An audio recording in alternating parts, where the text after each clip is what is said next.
The wedding ceremony had already begun. The MC's voice boomed enthusiastically. "Welcome everyone to the wedding of Miss Lu and Mr. Chin." "Ming, is that really you?" Chen Shang walked over, a look of surprise on his face. "What are you doing here?" He glanced up.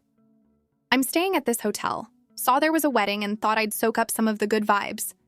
The corner of his mouth twitched. "You're attending a wedding in a bathrobe?" Duan Shuming tilted his head, his expression asking, "Is there a problem?" Finally, he just squeezed out, "Whatever makes you happy, man." Just then, a woman's commanding voice cut through the noise. "Lu Mingyu, get over here!" He instinctively followed the sound and saw a middle-aged woman in an exquisite gown beckoning to someone nearby. "You know how to paint, don't you?" The older woman pointed to an easel in the corner. "Stay here and paint a picture of the wedding. Don't you move a single step until you're finished." Duan Shuming's gaze fell on her. Even in profile, she was breathtaking. "She's gorgeous," he thought, but a second later he found himself bored. She was told to paint, so she painted. She just did whatever she was told. The girl didn't argue at all, just silently walked to the easel, picked up a brush, and began to sketch. She was quiet the entire time, as if the oppressive command she'd just received was nothing more than a passing breeze. Every so often, Duan Shuming would look up and see her sitting there. She hadn't eaten a single bite throughout the entire wedding, her hand always on her paintbrush, as if the lively celebration around her had nothing to do with her. Boring, rigid, and a total pushover. Pretty, yes, but lacking the vibrant spark that truly captivated you. He closed his eyes and leaned back against the column, feigning sleep, no longer interested in watching. After some time, another round of thunderous applause erupted in the hall, followed by an excited voice piercing the air. "Let's give our warmest blessings to the newlyweds one more time." Duan Shuming opened his eyes, ready to leave. He'd had his fill of the good vibes. But as he straightened up, his eyes happened to drift over to Lu Mingyu's canvas, and he froze. The girl had stopped painting at some point, and in the corner of the canvas there was a skull rendered in blood-red paint. The strokes were coarse and fierce, each line crackling with intense energy. The skull's eye sockets were deep and hollow, its mouth split into a grotesque grin, as if it were about to tear itself from the canvas and lunge forward, ready to rip this sham of a celebration to shreds. "Beautiful," Duan Shuming whispered instinctively. This time it wasn't a compliment about her looks. His eyes shone with amazement. This wasn't a rigid, boring woman at all. This was a storm raging beneath a placid surface. The force of her brushstrokes, the sheer desire for destruction, it was as if she was pouring all her suppressed frustration and resentment onto the tip of her brush, smashing it against a world that had wronged her. This was her soul. Patient on the surface, but hiding such a ferocious spirit underneath. A strange sense of excitement surged within him. He pulled back the heavy curtain beside him, stepping out of the shadows and into the light, and began walking toward her. She looked up. The man was tall and well-built, his bathrobe hanging open to reveal the lean, powerful lines of his chest. His body and face were both flawless.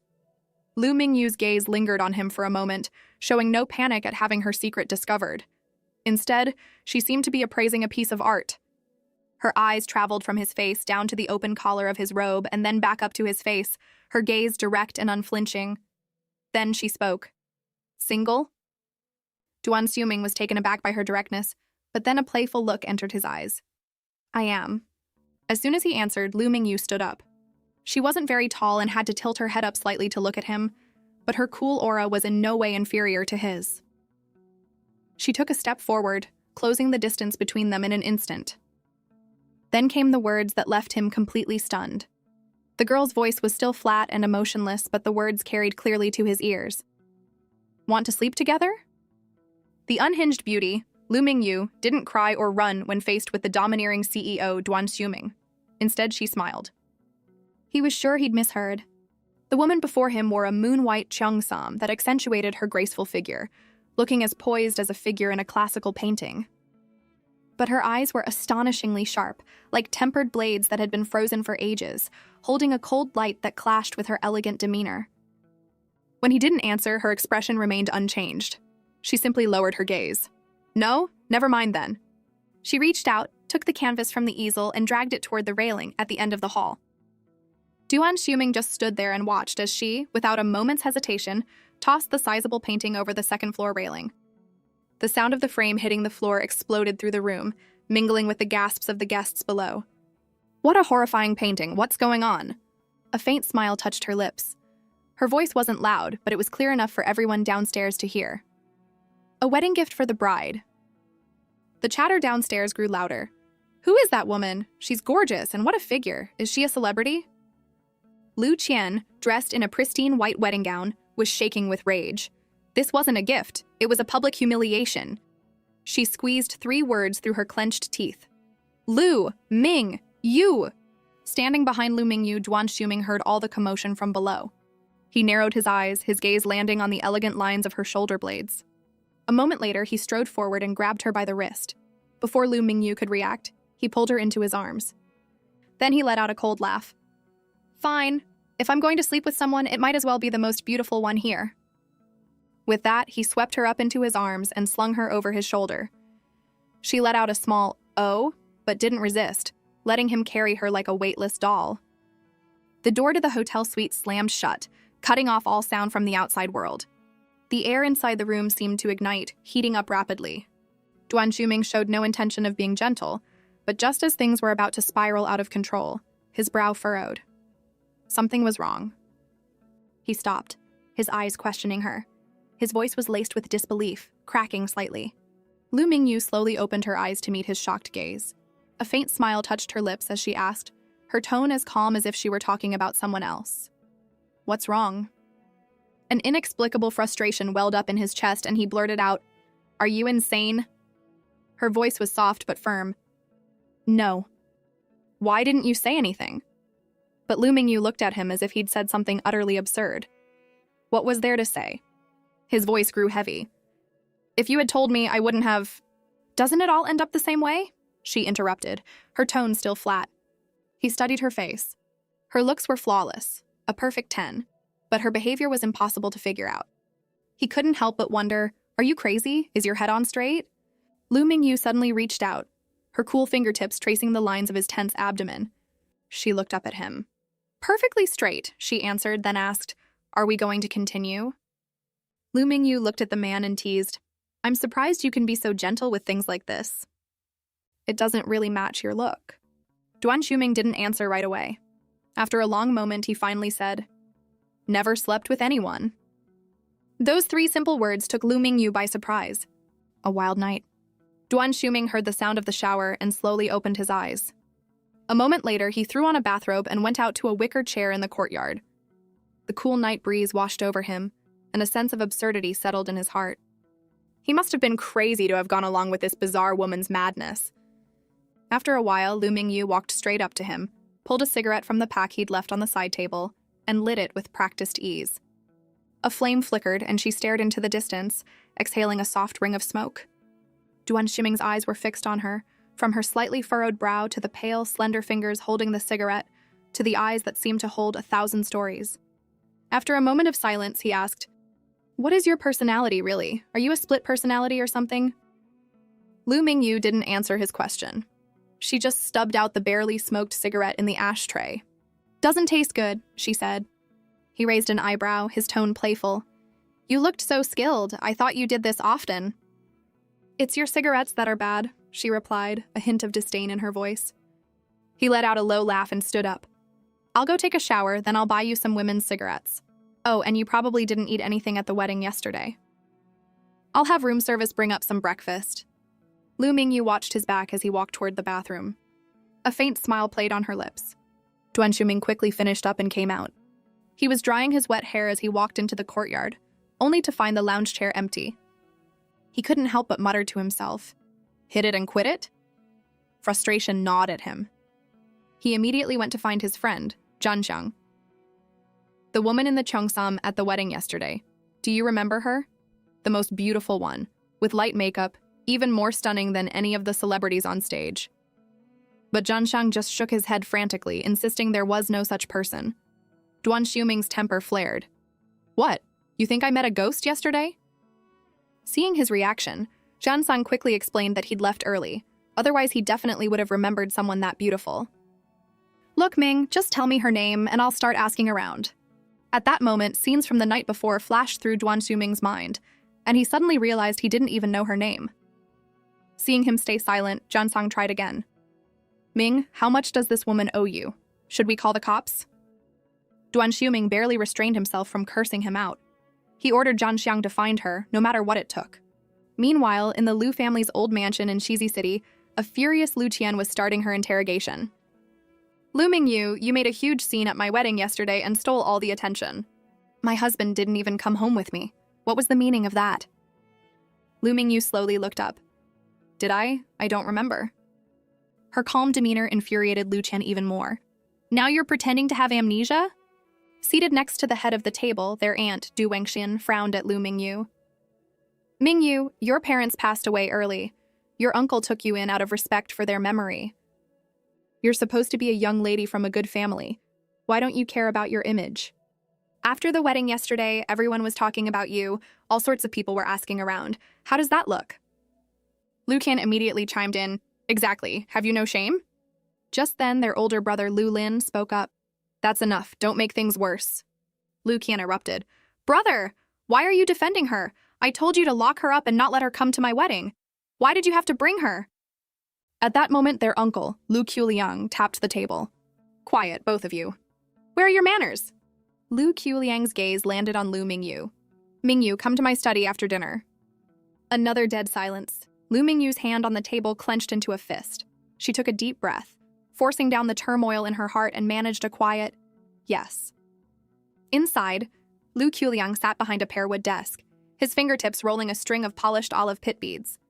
As his fingers moved, they made a soft clicking sound. After about an hour, Lu Qiuliang finally stopped. Wang Ma said you went to the back courtyard again last night? Lu Mingyu looked him straight in the eye, her voice holding a subtle note of defiance. Uncle, I'm a member of the Lu family too. Don't I even have the right to walk around my own home? He walked toward her, looking down at her from his full height. Your grandmother is not well. Don't disturb her. As he spoke, he suddenly reached out and gently stroked a lock of hair by her ear. The gesture was deliberately intimate, but it made Lu Mingyu's entire body go rigid. If you really want to see her, he paused, his voice softening into a coaxing tone. The matter we discussed before. The moment you agree, I'll let you see her. 3 months or 3 years, the decision is yours. As long as you're obedient and agree, you can go and keep your grandmother company whenever you like. Before he could finish, Lu Mingyu spat out 2 cold words, go to hell. He remained silent, neither angry nor speaking. After a moment, he slowly withdrew his hand. Solitary confinement. Recite the admonitions for women before you come out. Lu Mingyu lowered her eyes, her long lashes hiding the emotion within, but her eyes quickly reddened. Memories from her childhood flooded her mind. After her parents' accident, her uncle had taken her in. She thought she had found a safe haven, but instead, she had fallen into a cage. For 10 years, she had been like a bird trapped in a golden cage, with no freedom and no choices. The slightest act of defiance was met with endless punishment. She would beat against the cold wooden door, begging over and over, Uncle, I was wrong. I'll never do it again. I'll be good. Please, just let me out. The despair of her memories mingled with her current sense of grievance, and she couldn't stop herself from trembling. Just then a knock broke the silence. Lulin's voice came from outside. Dad, Miss Xu is here. She's looking for Mingyu. Lu Mingyu snapped back to the present. She turned and walked past Lu Qiuliang, pausing at the door. Uncle, may I go? Lu Qiuliang's face was still etched with displeasure, but his expression suddenly softened. Of course, the Zhu family is one of the most prominent in Shizi City. It wouldn't hurt for you to socialize with her. He watched her leave, the light from the window reflecting off his glasses, obscuring the anger hidden in his eyes. Lu Mingyu hurried to the living room, where a figure immediately threw herself at her in a tight hug. Mingyu, let's go out. Lu Lin watched their close interaction with a smile. Xiao Yue, I can drive you too? No need, brother Lu Lin. Xu Suyue turned and waved at him. My driving skills are top-notch. Without another word, she pushed Lu Mingyu out the door and into her car, calling out a quick, bye. As soon as the car pulled away from the Lu residence, Xu Suyue asked eagerly, So, what's the plan? Seeing her excitement, Lu Mingyu's tense nerves finally began to relax. She uttered a single word, airport. Xu Suyue's eyes lit up. This is so exciting, let's go. Lu Mingyu, you actually have the guts to run away from home. I've never even tried. I was so excited when I got your call last night I couldn't sleep. Don't get too excited yet. You're going to get an earful when you get home for helping me. Xu Suyue just shrugged. So what? They can't control me. Anyway, where are you headed after the airport? Lu Mingyu turned to look out the window. She was silent for a moment before saying softly, England. Shu Suyue was shocked. What are you going to do so far away? Seeing her friend's stunned expression, a small smile finally touched Lu Mingyu's lips, and a light returned to her eyes. London. I was accepted into a master's program at a university there. Shu Suyu's eyes widened in shock. So you're going to the Royal College of Art? That's the #1 art school in the world. How did you manage the proof of funds? Lu Mingyu just smiled and prompted. Do you remember that time about 6 months ago when I was always over at your house? Shu Suyue paused, then nodded. Of course. You said your room was too small, so you painted in my basement. Didn't you do a really huge painting? Lu Mingyu confirmed it. Later, I sent it to a gallery in Yaodu to be sold. The money I got was just enough to meet the minimum financial requirement for the RCA. Shu Suyue was floored, her eyes filled with admiration. That painting sold for that much? Lu Mingyu, you're amazing. You're a genius. The buyer was just very generous. I never expected it to sell for so much. Before her laughter faded, Shu Suyue's expression turned serious. But what about your grandmother? At the mention of her grandmother, the smile vanished from Lu Mingyu's face. Her grandfather had passed away early, so her uncle, Lu Quiliang, had always been in charge of the family. Her father, the second son, had long given up his inheritance rights and moved to Yaodu with her mother. The three of them had been happy, but when she was 12, her parents died in a car crash, and she was forced to move back to Shizi City with the Lu family. In the entire family, only her grandmother truly loved her. But her uncle had cruelly kept them apart. They haven't let me see her for 3 whole years, Lu Mingyu said softly, a hint of acceptance in her voice. Since it's come to this, there's no point in dragging it out any longer. Hearing this, Shu Suyue cursed under her breath, then thumped her chest. Then don't worry about the Lu family's drama. Take care of yourself in London. Eat well, live well, and if you need money, just tell me, I'll send you some. You just focus on your studies, I'll support you. 3 months later, a massive cruise ship sailed slowly into international waters, cutting a long wake across the sparkling sea. The elevator on the top deck descended. As soon as the doors opened, several bodyguards in black suits stepped forward, waiting respectfully. Yan Tianzuo walked half a step behind Duan Shuming, chattering nonstop. Ming, after this is over, let me switch with Zhanxiang. I want to see Shizi City too. Zhan Song said the place is breathtakingly beautiful. A smirk played on Duan Shuming's lips. He had just started to say the word Shizi when Yan Tianzuo cut him off. Yeah! He grew more and more excited, his eyes lighting up. They say Shizi City is famous for its beauties. I really want to go see the women of the south. Before Yan Tianzuo could finish, the smirk on Duan Shuming's face vanished, and his expression turned icy. The image of that night flashed in his mind, and a wave of emotion tightened his chest. That girl. He had been looking for her for 3 months, but she had disappeared without a trace, as if she had evaporated into thin air. Yan Tianzuo finally noticed something was wrong. He was completely bewildered. What had he said wrong? Meanwhile, in the cruise ship's grand hall, Lu Mingyu was taking a leisurely stroll. She had heard that the owner of this ship was an avid art collector and that many original masterpieces hung on its walls. So during a break from the RCA, she had boarded the ship specifically to indulge her passion. The walls of the hall were adorned with priceless paintings. Lu Mingyu stopped in front of an impressionist piece, her eyes glued to the canvas. She stood there for 10 minutes, her gaze never wavering. On the second-floor corridor, Duan Shuming suddenly stopped. He glanced down at the hall, and the figure that had occupied his thoughts for 3 long months unexpectedly came into view. Yan Tianzuo, not paying attention, bumped right into Duan Shuming's back. He called out, Ming, and saw Duan Shuming slowly raise his hand, make a subtle gesture, and then flick his fingers. It was the Duan family's highest-level signal for silence and retreat, used only in high-stakes, dangerous negotiations.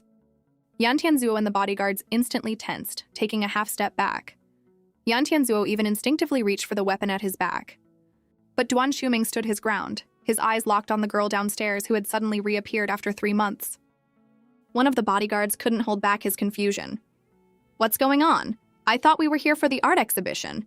Why are we suddenly getting ready for a fight? Yan Tianzuo's brow was furrowed, his eyes fixed on Duan Shuming. Don't ask, I don't know either. He walked steadily down the spiral staircase, his black leather shoes making crisp sounds on the marble steps, each one sharp and clear in the silence. In moments, he was standing behind Lu Mingyu. At that moment, Lu Mingyu was in front of an impressionist painting, Her head tilted up slightly, her eyes filled with wonder. Duan Xiuming stood there quietly. A few seconds passed, and seeing she was still focused on the painting, he finally raised his hand. But just then, as if sensing something, Lu Mingyu casually turned her head. There seemed to be a lot of classic works over there, she murmured to herself, then grabbed the handle of her silver suitcase and headed toward the other end of the corridor, completely oblivious to the man frozen behind her.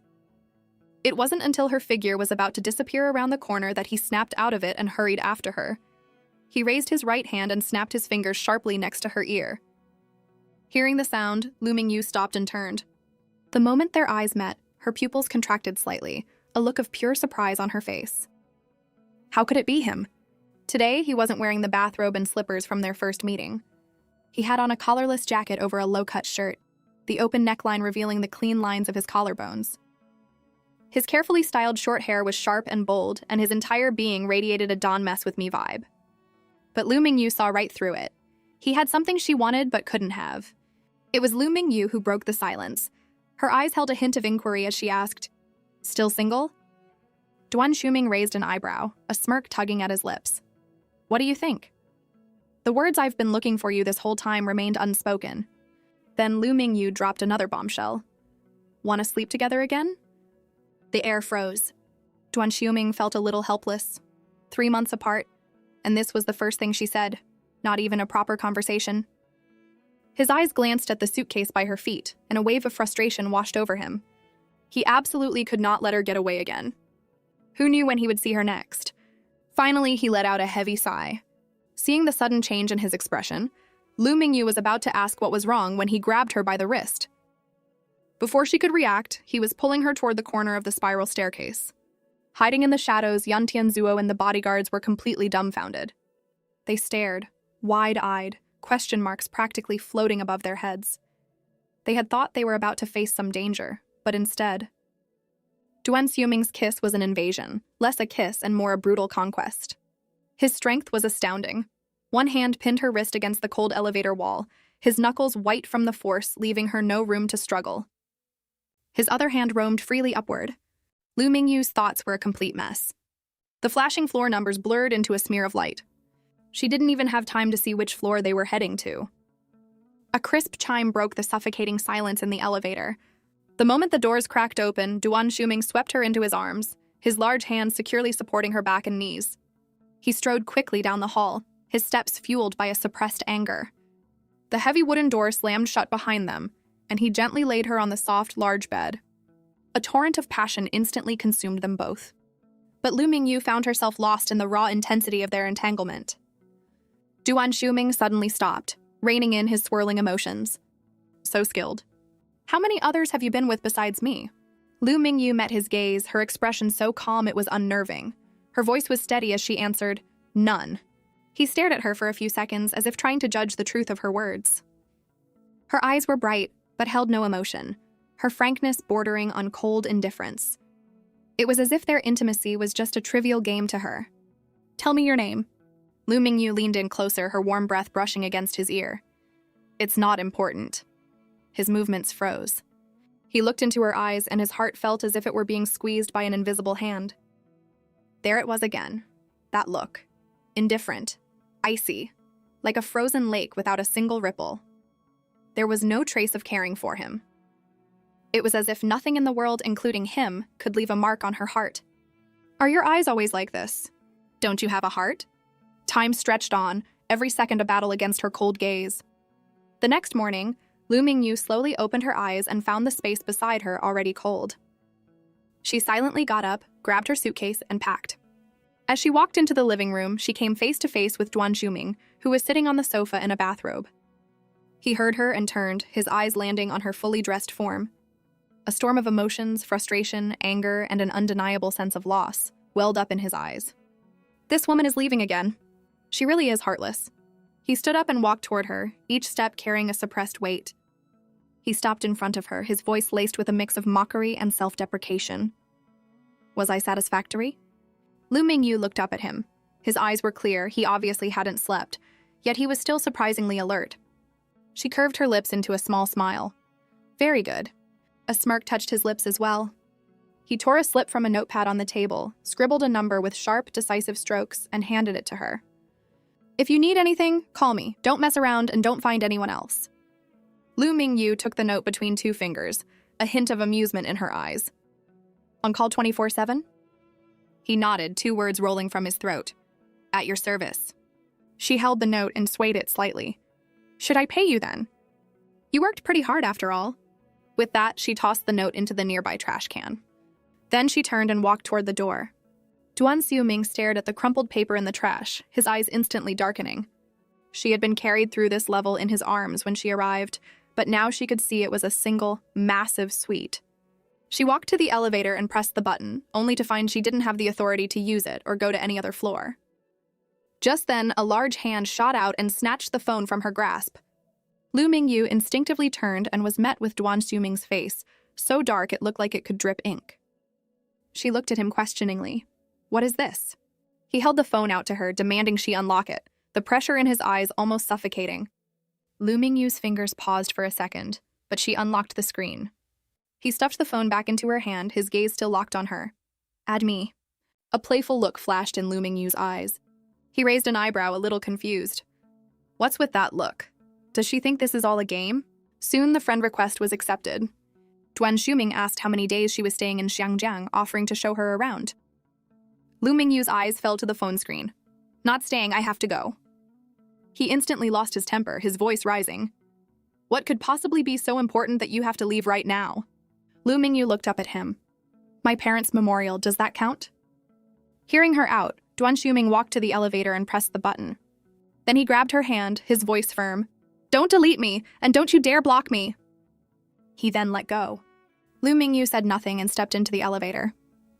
Just as the doors were about to close, she looked up at him and caught a flicker of reluctance in his eyes. With a clang, the doors shut completely. Duan Xiuming watched the elevator descend floor by floor, thinking to himself, she really doesn't hesitate to leave. Back in his suite, he idly looked through her profile. Her username was just Y, and he wondered if it stood for an English name or was just Pinyin. Her feed was completely empty. He couldn't help but let out a frustrated tsk. At that moment, as Lu Mingyu stepped out of the elevator, she heard a familiar, enthusiastic voice call her name. She looked up and saw Shu Suyue standing not far away, waving vigorously and hurrying toward her with a huge smile. "Mingyu, it really is you? What a coincidence." Lu Mingyu was a bit taken aback, but she managed a polite smile. "What are you guys doing here?" Shu Wenjun, however, was not happy. He frowned and demanded to know why she had left without a word, saying that Uncle Lu was going crazy looking for her. Lu Mingyu was at a loss for words and could only remain silent. Shu Suyue quickly stepped in to smooth things over, telling her brother not to be a killjoy. Shu Wenjun just snorted and said that as soon as the ship docked, he would personally escort her back to the Lu family, so Uncle Lu wouldn't have to worry. Lu Mingyu's grip on her suitcase handle tightened, and she gave a soft reply. The next day, the cruise ship docked in Xiangjiang harbor. Nearby, Sang-chi jealously asked why he was so focused on her. Zhu Wenjun impatiently told her to stay out of his and Lu Mingyu's business. Sang-chi's face immediately fell, her eyes filled with hurt and anger. Shu Suyue, who had been scrolling on her phone, coolly informed her brother that Lu Mingyu had already disembarked. Shu Wenjun exploded, blaming her for not saying so sooner. But Shu Suyue wasn't having it. "Not my problem," she shot back. The two of them started arguing, their voices getting louder and louder. Shu Wenjun was red in the face with anger, and Shu Suyue was giving as good as she got, even saying she was ashamed to have such a stupid brother. Sang-chi rushed over to mediate. "You're family. Don't fight over an outsider." Meanwhile, after getting off the ship, Lu Mingyu was holding a bouquet of flowers on a road in Yaodu. Just then, a black sedan pulled up beside her, and 3 burly men got out. Lu Mingyu stopped, her gaze slowly turning to the car. The door opened slowly, and the first thing she saw was a pair of impeccably polished black leather shoes. Then, a man in a sharp suit stepped out with an air of natural elegance and confidence. He walked calmly toward Lu Mingyu, stopped in front of her, and then, without warning, raised his hand and slapped her across the face. The force of the blow was so great that it snapped her head to the side. Lu Lin rubbed his wrist, his voice cold. "I knew you'd be here." Lu Mingyu slowly lifted her head to meet his gaze, a mocking smile on her lips. "You're not smart enough to have figured that out. It was Uncle's idea, wasn't it? But he couldn't have been sure, so you split up." You came here to try your luck, while Lu Qian went to the Xiangjiang airport to wait for me. So many bodyguards there, 10, 20, oh wait. It was Uncle himself who went to the airport, wasn't it? He's really pulling out all the stops. Lu Lin's face turned ashen, and he ground out her name through his teeth. Lu Mingyu. She paid him no mind and continued, You haven't been here since my parents passed away, have you? Aren't you going to pay your respects to your uncle and aunt? Lu Lin's voice dripped with scorn. I don't acknowledge her as my aunt. Lu Mingyu smiled, her eyes full of defiance. But my mother was 100 times more beautiful than yours, and the fact that she wasn't buried with my father, that was all your father's doing. Lu Lin grabbed her by the collar, roaring at her to shut up. But Lu Mingyu was like a fearless porcupine, jabbing at his weak spots. Your father is a twisted pervert. To my mother, he... Lu Lin, consumed by rage, raised his hand to hit her again. But she was unperturbed, gently touching her own face. Oh, right. If you ruin this face, how do you think your father will react? He lunged forward and wrapped his hands around her neck, his hands trembling with fury, his eyes filled with a murderous light. He was like a demon unleashed, but Lu Mingyu seemed to feel no pain, just staring at him without a trace of fear. Finally, 2 bodyguards stepped in and managed to pull them apart. Lu Lin took a few deep breaths trying to calm himself, then ordered the bodyguards, Get her in the car! As the 2 men approached, Lu Mingyu said softly, I've come all this way. Can I just leave these flowers with the gatekeeper and have them delivered? Please? Seeing the flicker of a plea in her eyes, Lu Lin found himself hesitating. He warned her not to try any tricks. Lu Mingyu walked to the gatehouse and gently set down the flowers. She smiled at the gatekeeper. Could you please help me deliver this bouquet to my mother's grave? The old man had never seen such a beautiful girl before, and he blushed to the roots of his hair, nodding eagerly. Lu Mingyu quickly glanced behind her, making sure the bodyguards were focused on her. Then, with her back to them, she swiftly pulled out her phone and typed out a message. The whole process took less than a minute. Then she turned and walked back toward the car with the bodyguards. Xu Suyue had jumped into a taxi to keep Xu Wenjun from seeing the message Mingyu sent her. But they hadn't gone far when a luxury car pulled up behind them. Xu Suyue's eyes went wide. That's a one-of-kind, custom-made Mingying. Then, one after another, more luxury cars appeared, forming an incredibly extravagant motorcade. The taxi driver glanced in the rearview mirror and smiled at her. First time seeing a scene like this, little lady? We locals are used to it. Xu Suyue's curiosity was piqued.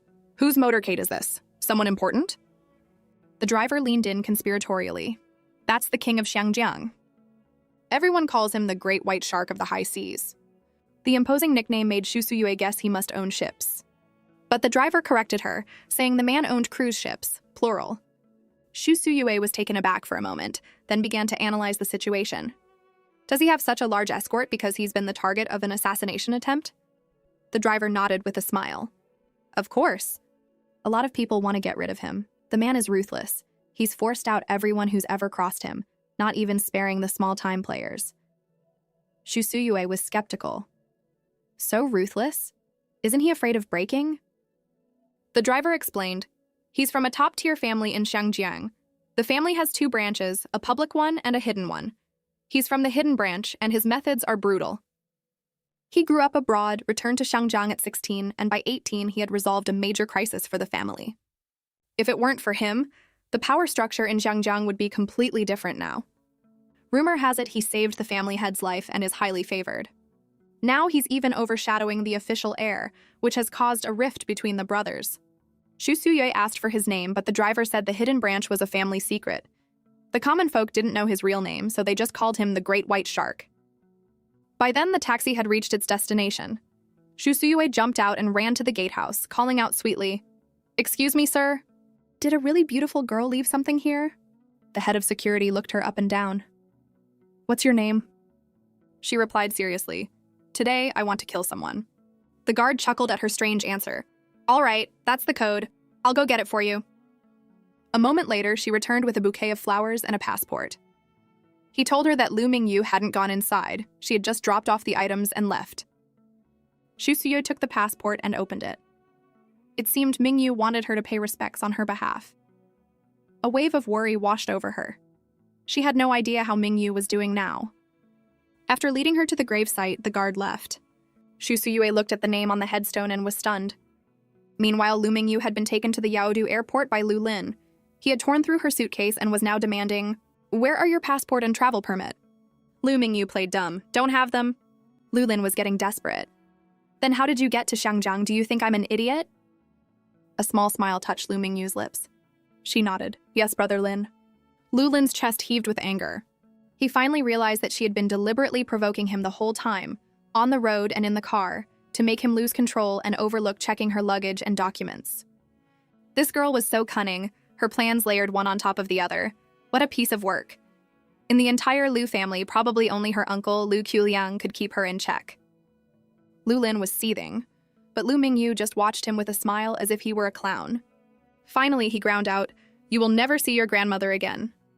The smile vanished from Lu Mingyu's face and her eyes turned hostile. "And you will never have a normal family or the love of your parents." Hate filled Lu Lin's eyes as he blamed her for ruining his family. She responded coldly, "You all forced my hand." Late at night, the gate to the back courtyard of the Lu family home was still firmly locked, separating the two worlds within. Inside, in a room in the back, Lu Qian was crouched by an old woman. "Grandma, stop looking at the moon. Look at me." But the old woman just glanced at her, her eyes empty. Lu Qian rested her head on the old woman's lap. "I got divorced.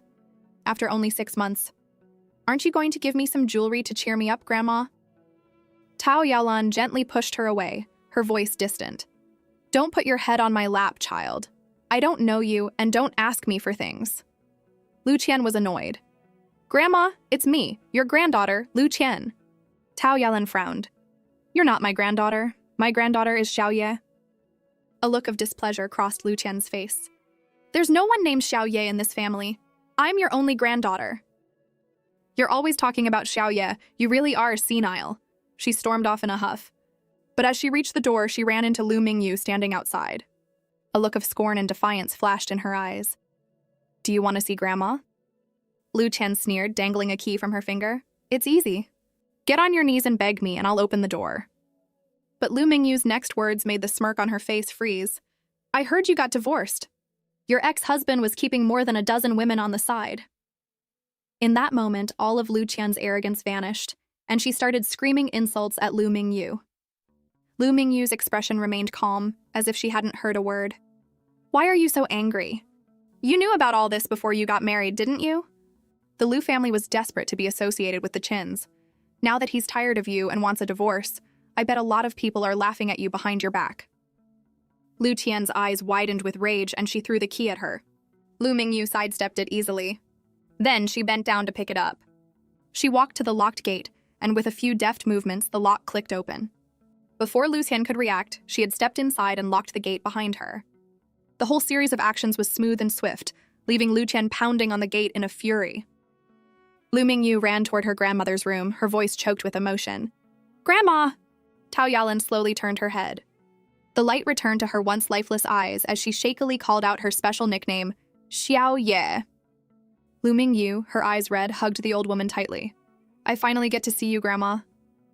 After a short conversation, Lu Mingyu gently helped her back inside to rest. Tao Yaolan softly asked about her parents in Yaodu. Her grandmother's dementia was severe. She only remembered her. Lu Mingyu swallowed the lump in her throat and reassured her. "They're busy with work and can't get away to see you." Tao Yaolan gently patted her hand. "It's enough that my Xiaoye came to see me." From outside the courtyard came the sharp, shrill voice of her aunt, Du Wengxin. "Lu Mingyu, get out here!" She slowly opened the gate. The moment Du Wengxin saw her, her brow furrowed and her voice was sharp. "You've got some nerve." Before she finished speaking, she raised her hand to slap Lu Mingyu. Suddenly, a cough interrupted her. Du Wengxin froze and looked back to see Lu Quliang standing there, his face grim with a nervous-looking Lu Lin behind him. She quickly lowered her hand and tried to explain. It was Lu Mingyu. She forced her way in. She needs to be taught a lesson. Her uncle, Lu Quliang, silenced her with a gesture and walked up to Lu Mingyu. When his eyes fell on the clear handprint on her cheek, his face darkened instantly. "Who hit you?" he demanded. Lu Mingyu slowly looked at Lu Lin, who was standing behind him. Panic seized Lu Lin. The next second, before anyone could react, Lu Quliang's hand shot out and struck him across the face.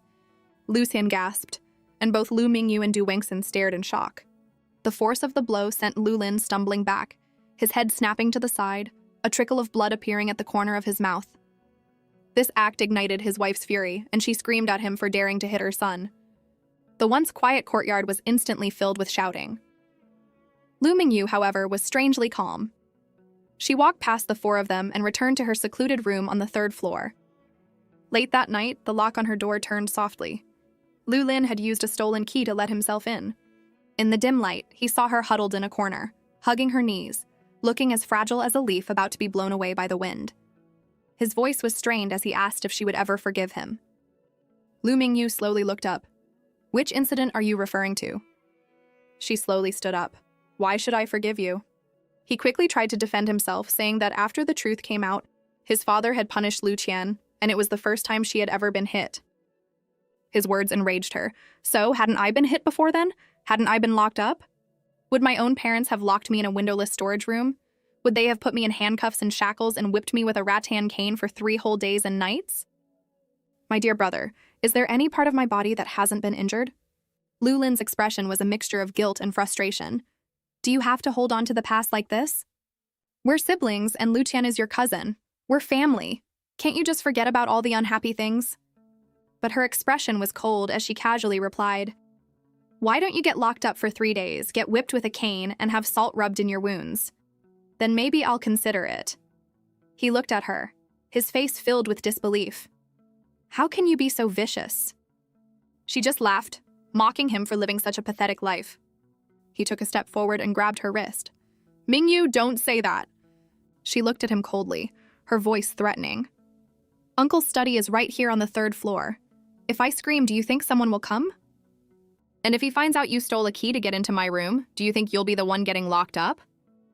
His eyes widened, and he quickly let go of her hand. Seeing her chance, she demanded he return her confiscated phone. He looked troubled. "I gave it to my mom." "Then go get it back." He scratched his head. "It's a bit difficult right now. She wants to unlock it to check your messages." Lu Mingyu didn't care. She ordered him to get it back, her voice firm. Before he could finish his sentence, she opened her mouth. A clear, piercing "ah" was about to escape her throat when he clamped his hand over her mouth, frantically gesturing for her to be quiet. He stumbled over his words, promising to get her phone back the next day. The next day, in a mansion on a hillside in Xiangjiang, Duan Shuming was staring at his phone. Since they had become contacts, he had sent a few messages, but none had been answered. He was getting annoyed, wondering if she was just playing games with him. He sent another one. Then he turned to his butler and ordered, "Book me the next flight to Zizi City." The butler was taken aback and was about to remind him that he had just returned from Xiangjiang yesterday. But one look at Duan Shuming's icy gaze made him swallow his words. He quickly bowed and went to make the arrangements. A few hours later, Duan Shuming arrived at the Zizi City airport. Zhenxiang was already waiting for him. "Weren't you going to stay in Xiangjiang for a few more days? What's with the sudden trip?" Duan Shuming had no time for irrelevant questions. "Have you found her? Which family is she from?" Chansong gave a wry smile. Zizi City is huge, with a massive population. Finding one person is incredibly difficult. Duan Shuming shot him a look. "So you're saying you're incompetent?" Chansong quickly explained that without a photo or a name, and with the different regulations in the mainland compared to abroad, he couldn't operate the way he did in the US. "I can't just go door to door asking, can I? Give me a break, man. I'd like to keep my head on my shoulders." Duan Shuming stopped walking and suddenly said a single syllable. "Why?" Chansong was completely lost. "It's probably a sound from her name," Duan Shuming added. Jianxiang felt his scalp tingle. This was going to be an impossible task. The next morning, Lu Mingyu was called into the study by Lu Huliang. His expression was cold as he handed her a few photos, his tone a warning. "Mingyu, you need to behave. Your grandmother's health is extremely poor. She could be sent to the ICU at any moment." "How could you do this to your own mother?" she demanded. But Lu Huliang was unperturbed. "I don't know what you're talking about. My mother is ill, so of course she needs proper medical care." Lu Mingyu was trembling, her anger and grief choking her. She could only stare at him, her eyes filled with an unyielding hatred. It was second uncle who wanted to leave back then. She shouldn't even be a part of this family. And Grandpa and Grandma always favored him. It makes me so mad. Du Wengxin frowned. "Don't talk like that. What would people think of our family if they heard you?" Lu Qian retorted, "There are no outsiders here." Du Wengxin ignored her and said, Go pick out some new clothes for Lu Mingyu. Lu Qian looked up, her eyes wide with disbelief. Mom, what are you saying?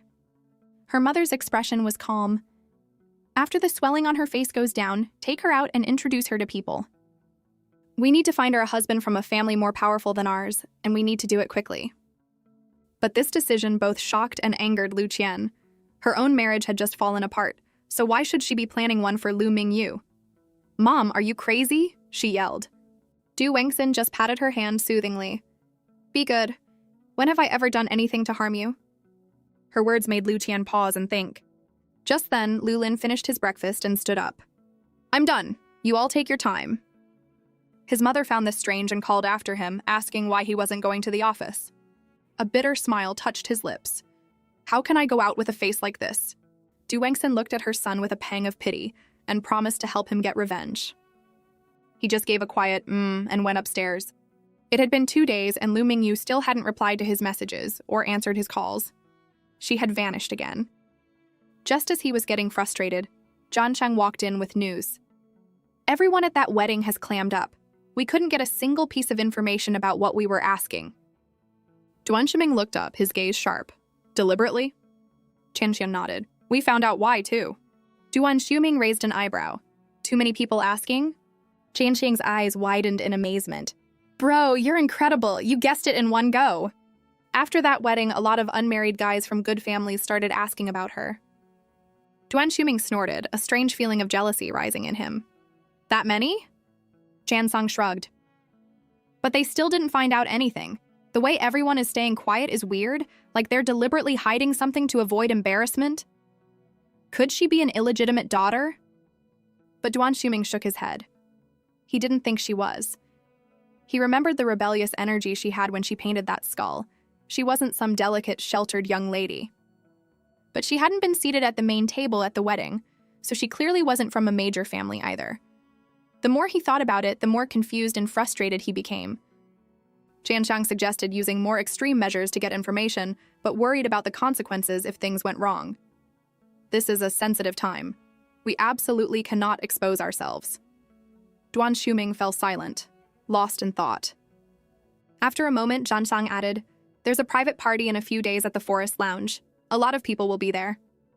We might be able to find out something. Should we go? He suddenly threw the dart in his hand and it hit the bullseye with a satisfying thud. We're going! 3 days later, in a lounge in Jizi City, Zhan Shang brought Hisong to see Duan Shuming, explaining that Hisong was a local expert. If the girl showed up tonight, he could find out everything about her. As night fell, the young elites of the city began to arrive. A rumor had spread that the Liu family was bringing a newcomer who had never been seen in public, and everyone was curious. Their questions were soon answered when Lu Qian and Lu Mingyu walked in. Lu Qian was dressed to the nines, with glamorous makeup and a stunning evening gown that showed off her mature charm, giving no hint of her recent divorce. Lu Mingyu, on the other hand, was like a pure white lotus.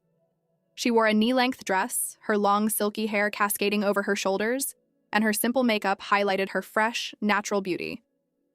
The moment Xu Suyue saw Lu Mingyu, she rushed over and hugged her. Wow, Mingyu, you're here too. You look absolutely gorgeous today. Sang Qi politely greeted Lu Qian, but Xu Suyue had eyes only for Lu Mingyu. She pulled her friend to a corner and demanded to know why she hadn't been answering her messages. Lu Mingyu calmly explained, My phone was confiscated and then destroyed. Xu Suyue cursed under her breath. They're insane. How did things get this bad? At least they think you were just on vacation. If they found out you were at school? Anyway, you start in a month. How about I take you to my place to get your passport right now, and we just make a run for it? But Lu Mingyu refused, saying she was worried about her grandmother's health. Xu Suyu frowned. Using the old lady to threaten you? They have no shame. Then she suddenly linked her arm with Lu Mingyu's, a playful smile on her face. Can I call you Xiaoya from now on? Lu Mingyu asked if she had seen it. 3 months ago, when she had tried to run away, she had wanted to visit her mother's grave, but was caught by Lu Lin. Xu Siyue had gone in her place. When she saw the photo and the inscription on the headstone, she had been stunned. You look just like your mom.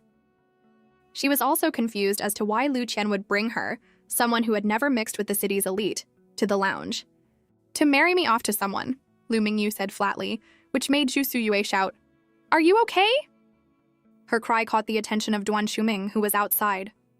He instinctively turned, and the moment he saw Lu Mingyu, his eyes lit up as if he had found a guiding light in the darkness.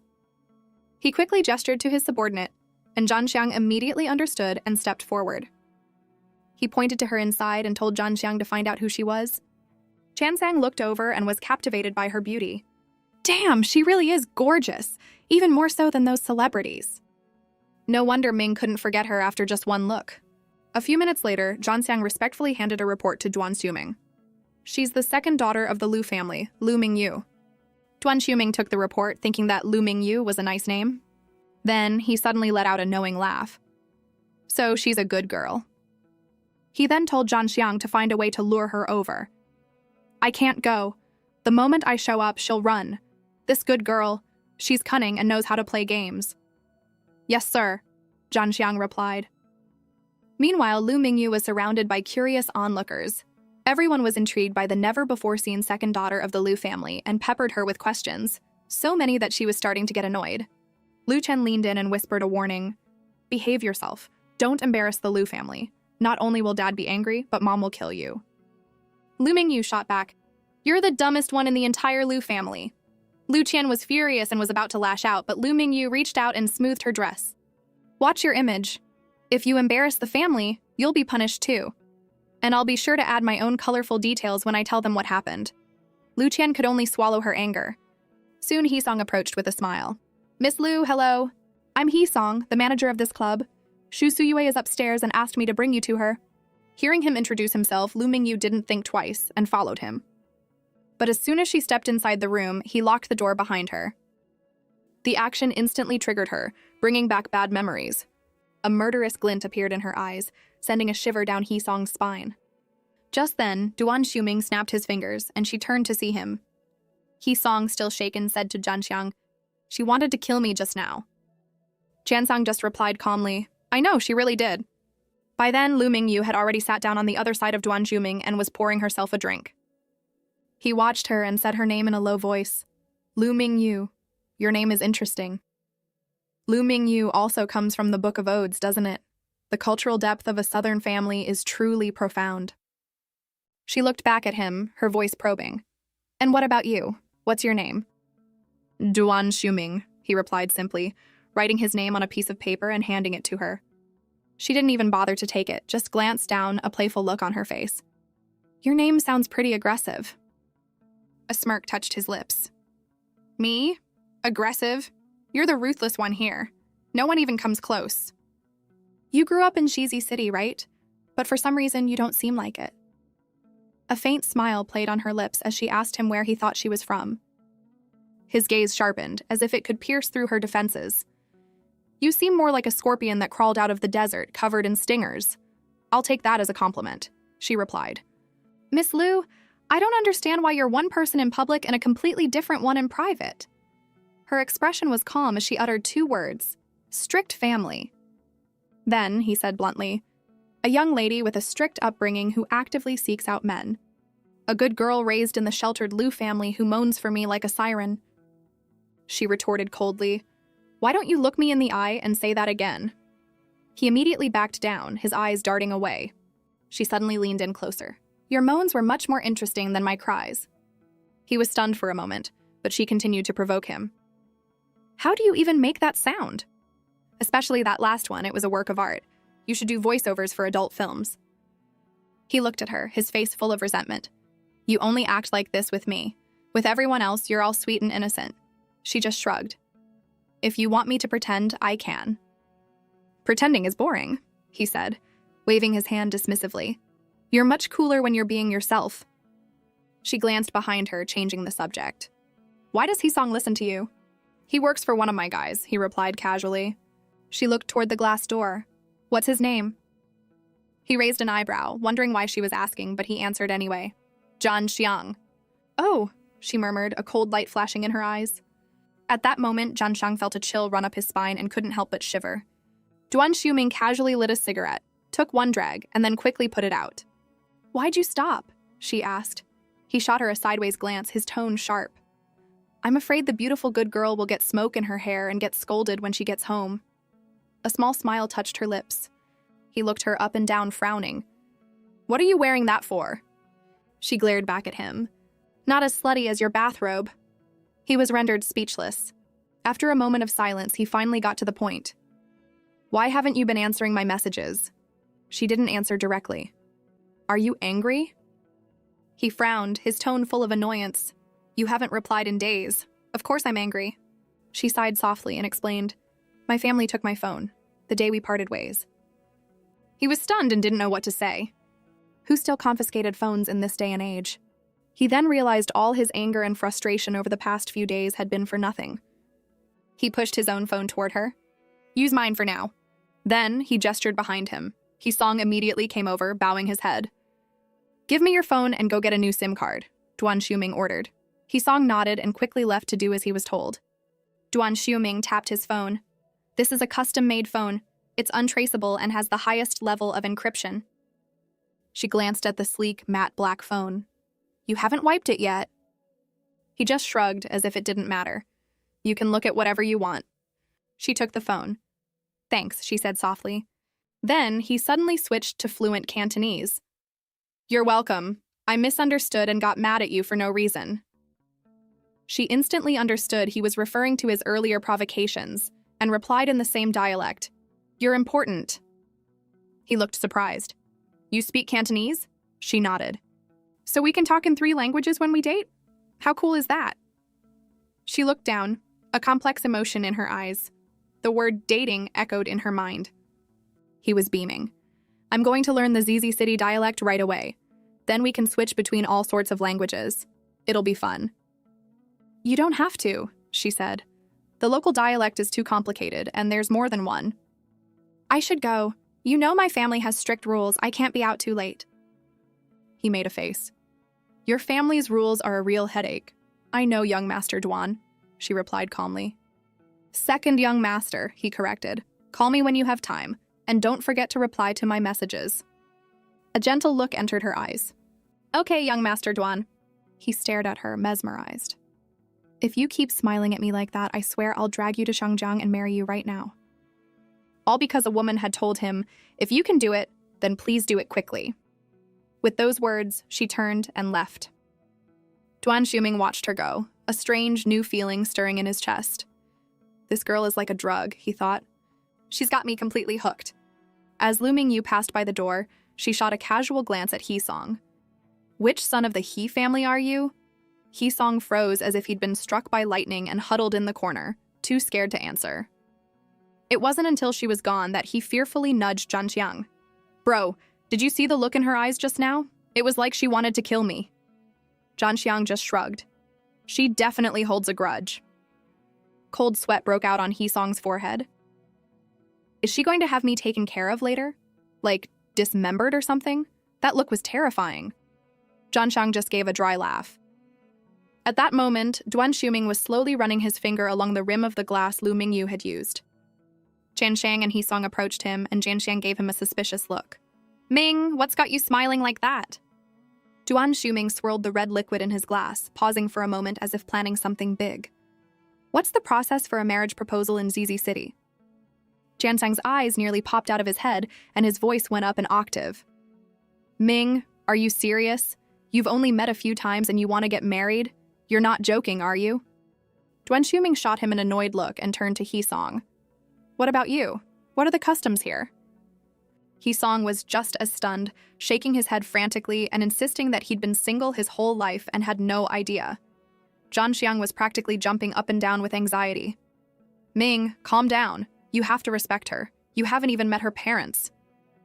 You can't just show up and propose after 2 dates. From the way she acts, she's clearly from a very strict family. This will only backfire. But Duan Xiuming just frowned. Isn't proposing the greatest sign of respect? Zhanqiang was at his wit's end. The situation is too chaotic right now. With your status, if you make a big scene, someone is bound to use it against you. Duan Xiuming just made a frustrated sound and grumbled, so troublesome. He then pulled out his phone and made a call. Bro, where are you? A deep, steady voice came from the other end. In a meeting. How long is the meeting? Can you put it on pause? I need you for something. Come to ZZ City and help me with a proposal. Right now. There was a dead silence on the other end, followed by the abrupt sound of a dial tone. He stared at the black screen and looked at Zhanxiang in disbelief. Did he just hang up on me? But Duan Xiuming was furious. He redialed and gave a new order. Find out where my brother is having his meeting. Which city in the US? I want you to blow up the building they're in. Why? To get him to call me back. He-song watched, dumbfounded, and muttered, Is he always this impulsive? Zhanxiang sighed. He's lovesick. All first-timers are like this. Shu Suyue was muttering about how He-song had promised to take Mingyu to get some fruit wine, but had then disappeared. Lu Qian was also getting anxious, saying the two of them had been gone for a while. Hearing this, Xu Wenjun exploded and was about to call for backup, but Lu Qian reminded him that Lu Mingyu didn't even have her phone. Just as the tension was reaching its peak, Lu Mingyu appeared, holding a bottle of fruit wine, and asked calmly, Yue, is this the one? Shu Suyu's eyes lit up and she rushed over. You're finally back! You had us worried sick! Lu Mingyu glanced in He-song's direction, her tone casual. Mister, he said he was taking me to the second floor to find you, but then he ran into a friend named John and got caught up in a conversation. I couldn't find you and almost got lost on my way back. Shu Suyue immediately caught on to her friend's meaning and played along. Find me? I've been on the first floor the whole time. Shu Wenjun was furious, his fists clenched. So He-song was just messing with you? He just left you stranded? Shu Suyue added angrily, He-song, that was a really low blow. Lu Qian chimed in coldly, telling He-song to stay away from her cousin. Jansang secretly glanced at Lu Mingyu and saw her calmly enjoying the show, a faint smile on her lips. A shiver went down his spine. This girl was setting them up. It was a perfect case of using someone else to do her dirty work. Not only was she tough, but she was also incredibly cunning. He wondered to himself if his boss was into the dark and ruthless type. Seeing He-song was about to be drowned in accusations, Zhanxiang quickly stepped in and clapped him on his trembling shoulder, cutting off the verbal assault with a smile. He-song, aren't you going to introduce me to your new friends? He-song looked relieved. He quickly wiped the sweat from his forehead and pointed to the man beside him. This is Zhanxiang, my business partner and the real owner of this lounge. At his words, Lu Qian's eyes lit up. She looked Zhanxiang up and down, her tone deliberately fawning. So this place is yours, Mr. Zhan. Does that mean the top-of-the-line Lamborghini outside is also yours? Shu Suyue was also excited, saying she was a huge Lamborghini fan, but her strict father only let her drive an entry-level model for now. Zhanxiang laughed heartily and generously offered to let them swap cars for a spin sometime. Shu Suyu's eyes sparkled as she confirmed if he was serious. When he nodded, she nearly jumped for joy. Lu Qian smiled along, but her mind was racing. She looked at Zhanxiang's status and family background, and decided it would be a complete waste if he ended up with Lu Mingyu. She absolutely could not let that happen. An even more malicious idea began to form in her mind. A short while later, Lu Qian was dragging Lu Mingyu in front of a portly man, her face plastered with a sycophantic smile. Mingyu, this is the eldest son of the Hao family, Hao Lusheng. Say hello. Miss Lu, care to join me for a drink? She gave a polite, small bow, her tone distant and cold. I'm sorry, I'm not much of a drinker. She snatched the glass from Hao Lusheng's hand and shoved it into Lu Mingyu's. She hissed, It's just one drink. Mr. Hao is personally offering you a toast. How dare you refuse? Then, in a tone that brooked no argument, she urged, Drink it! And make sure you offer him a toast in return later. Just then, Shu Suyue stumbled, her body lurching into Lu Qian's arm. The red wine in Lu Qian's glass sloshed out. Shu Suyue put on a panicked expression, apologizing profusely, and used the opportunity to swap the glass with one filled with a similarly colored fruit juice. Lu Qian, seemingly oblivious, shoved the new drink into Lu Mingyu's hand and, through clenched teeth, ordered her to drink it. Lu Mingyu took a sip and tasted the sweet fruit juice. At that moment, Shu Suyue gave her a mischievous wink. Hao Lusheng's sticky eyes roamed over Lu Mingyu's body, his expression one of smug entitlement. He even reached out, intending to pull her away to a more private area. But just then, Zhanxiang appeared, enthusiastically slinging an arm around Hao Lusheng's shoulders and loudly greeting him. Under the pretense of sharing a fine wine, he managed to steer the still confused man away. Lu Qian angrily grabbed Lu Mingyu, her eyes filled with a vicious light, and demanded she go and serve Mr. Hao later. Lu Mingyu just gave her a cool sideways glance and mentioned their uncle's rules. But Lu Qian just sneered and pulled out a photo. She waved the picture of Lu Mingyu and Haisong in her face, threatening to ruin her with rumors. Lu Mingyu's calm retort only fueled Lu Qian's rage. Her face contorted in a snarl as she vowed to show the photo to their family, and even threatened to destroy her beautiful face with salt water. But Lu Mingyu just raised an eyebrow, a hint of amusement in her expression. Her calm demeanor made Lu Qian completely lose it, and she started screaming like a shrew. A playful smile touched Lu Mingyu's lips. She left her cousin with a simple, "Get ready to die," and walked over to Xu Suyue. The two of them hurried to the entrance, where Lu Mingyu pulled out a sleek, matte black phone. Xu Suyue's eyes widened in disbelief as she examined the cool new gadget. When she learned it was a gift from some boss, she was not only shocked but also warned Lu Mingyu to be wary of men with ulterior motives. Lu Mingyu just nodded obediently. Then, at the entrance to the parking lot, she saw a familiar figure. Duan Shuming was sitting casually on the hood of his car. He looked up and said 2 words, "Get in." She hesitated for only a second before obediently getting into the passenger seat. At the same time, Zhan Xiang leaned in and whispered to Duan Shuming about the earlier incident with the locked door, worried that the girl might still be angry. Duan Shuming just gave a cool grunt, then started the engine. The supercar roared to life like a beast and disappeared down the road. As the car sped down the main road, Duan Shuming kept his hands on the wheel and asked if she was worried about him driving drunk. Lu Mingyu just calmly showed him the navigation address on her phone. Her confident demeanor pleased him. He then brought up the topic of the locked door, wanting to see if she was still holding a grudge. But she just looked out the window and said she wasn't angry, since he had been locked in there with her. Her words made his expression darken slightly. He understood the logic. If he had been locked in there alone, it would have been a different, unforgivable story. Duan Shuming toyed with the steering wheel, casually turning to ask her, "Why haven't you brought up sleeping together?" But she just asked about the lounge's business hours. When she heard it closed at 2 a.m., she then asked about the surveillance camera coverage. He told her the interior was fully covered, but the spot where they had been sitting outside was a blind spot. He then narrowed his eyes and studied her. What is this woman planning? Her expression became unreadable as she whispered, "Young Master Duan, you never saw me tonight. I didn't chat with anyone outside, no one drove me home, and we don't know each other." He tilted his head and raised an eyebrow. Was she a secret he couldn't be seen with? She met his gaze and smiled. "A good girl never has clandestine meetings. I'm very obedient, you know." He just nodded, thinking to himself, she's afraid of getting in trouble at home. So much hassle. 20 minutes later, the car reached the Lu residence. Lu Mingyu pointed ahead, telling him to stop there, as the surveillance cameras started just beyond that point. Then, she unbuckled her seatbelt. But he suddenly reached out and stopped her, his tall frame leaning over her, stopping just inches from her face. He seemed to be choosing his words carefully before he spoke in a low, husky voice. "We can get a late-night snack, go for a drive, or even go boating on the lake. I can come back in a quieter car to pick you up." She leaned back slightly and said, "I can't get out." Then she sat up, ready to leave. He nodded and unbuckled his own seatbelt, intending to get out and open the door for her like a gentleman. But she reached out and pressed his hand down, her gesture firm. The darkness hid the glint in her eyes. He remained calm, his body still, but his gaze drifted down to her full lips. His eyes took on a familiar, heated intensity, and the air between them grew hot. There might not have been any emotional foundation, but the atmosphere was just right. She met his intense, predatory gaze, then suddenly released his hand, opened the door, and walked straight to the main gate.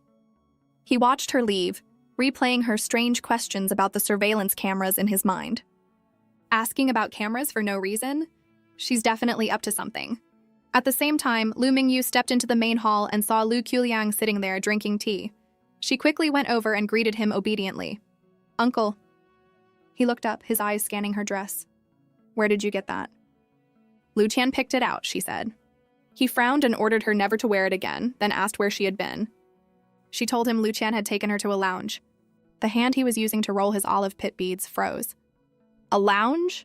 She nodded and added that she had come back early, but her cousin was still there drinking. "Did you drink?" he asked. She nodded again. "Lu Qian made me offer a toast." He looked up, his gaze sharp. "To whom?"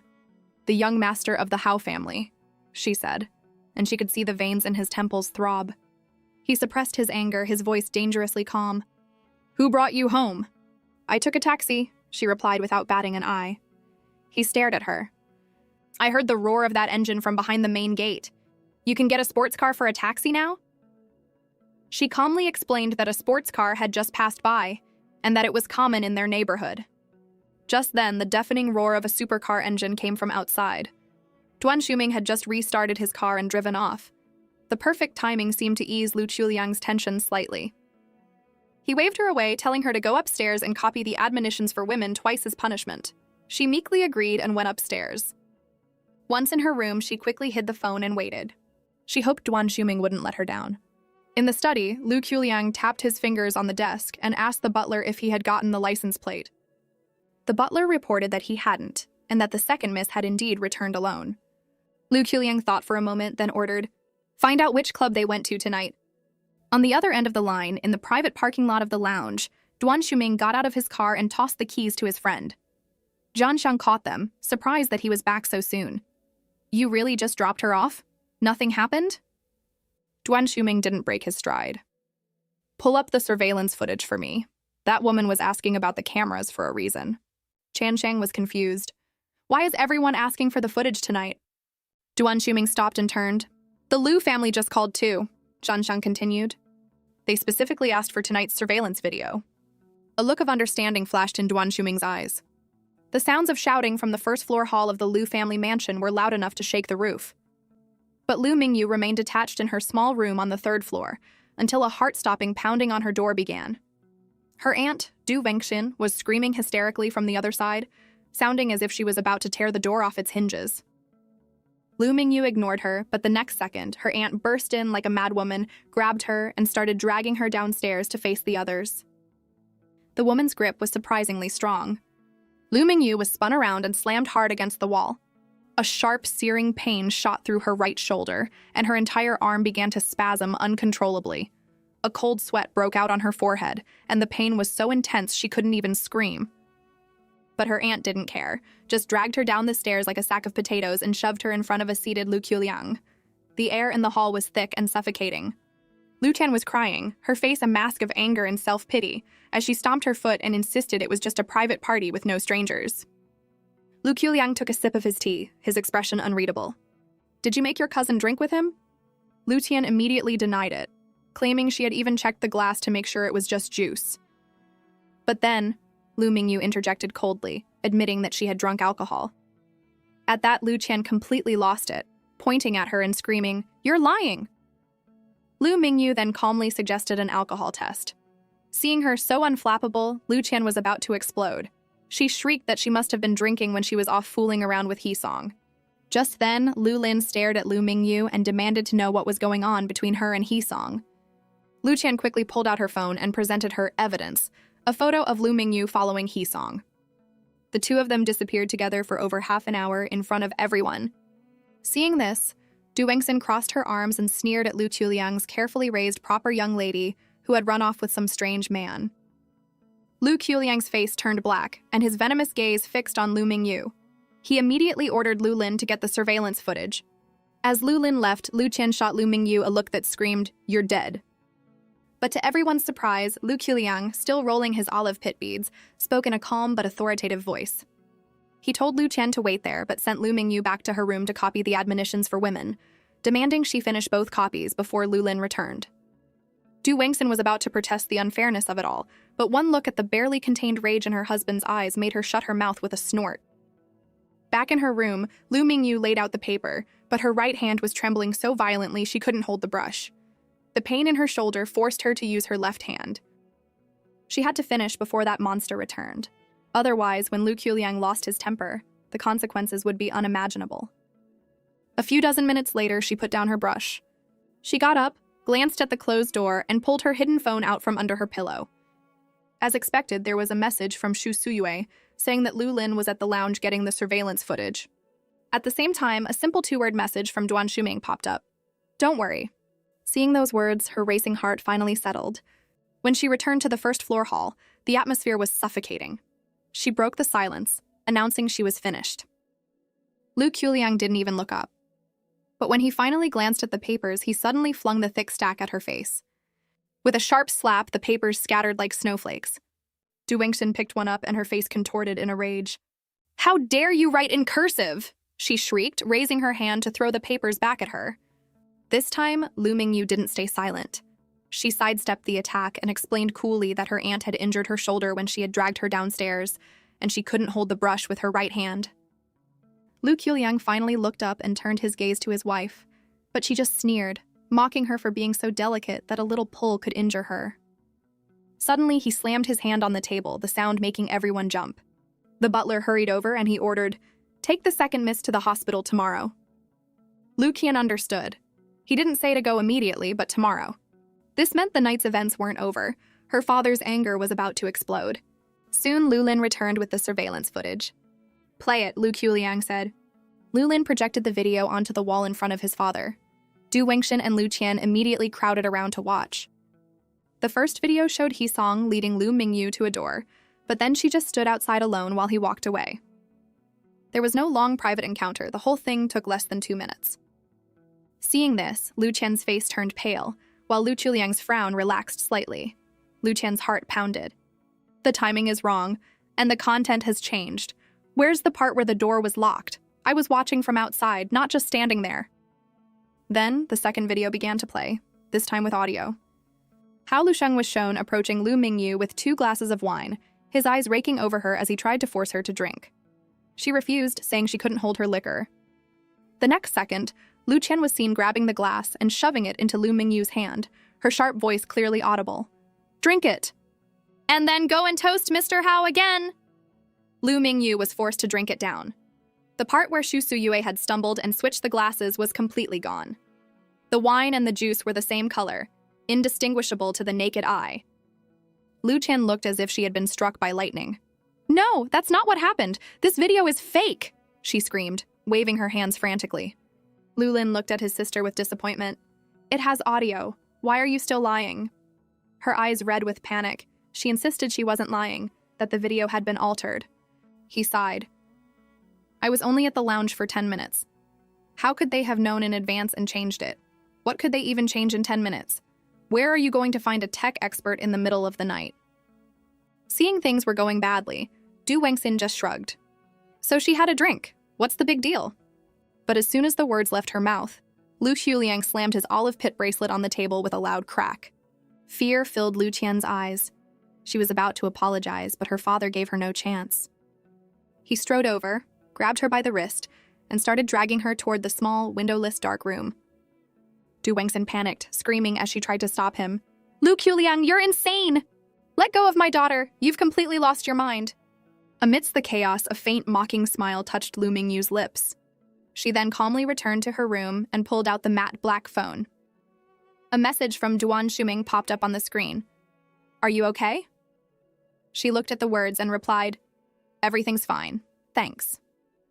He replied almost instantly, "Did your cousin give you trouble?" She couldn't help but let out a small laugh. It's hard to say who gave who trouble. The other end went silent, though the typing indicator remained for a long time.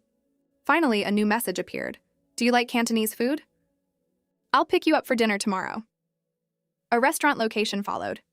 She thought for a moment and replied, "I can't tomorrow. I have to be good for a few days. My uncle just had a major blow-up. If I sneak out to meet a guy now, it'd be like walking into the line of fire. Besides, I have to go to the hospital for a checkup tomorrow." To her surprise, he replied, "Playing the good girl for real now? You're 22.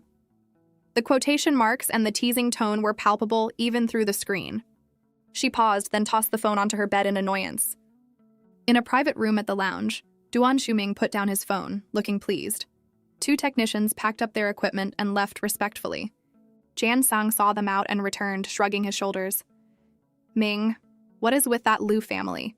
Making a huge fuss over something so small, pulling surveillance footage in the middle of the night.